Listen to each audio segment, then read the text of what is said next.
I don't think people realize is that this is a national laboratory. If you look around, on the walls and every one of these bays, there's another experiment essentially, or a systems rack that actually keeps the space station operating.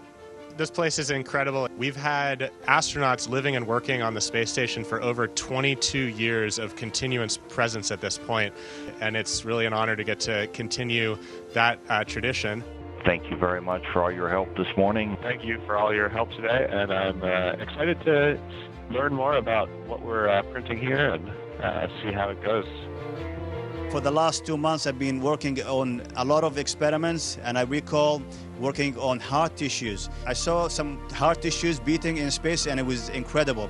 These tissues are receiving medication on board the station, and this can help us develop some medication for heart diseases on Earth. Sultan, we see that top one beating. Yeah, it looks like happy heart cells. Every day is truly unique and different. We could be doing anything from spending all day in a glove box working on science experiments to doing science on ourselves. And this is not a fashion statement. This is actually part of the science we do up here. I actually have a whole suit with a suite of tools that are measuring part of my biometrics. So we are our own experiments as well.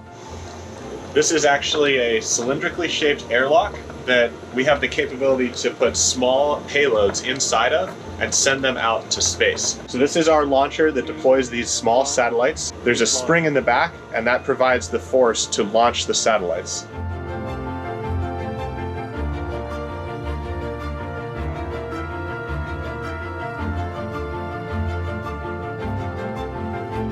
I think humanity has an innate desire to explore. This is one big part of our constant exploration as humanity.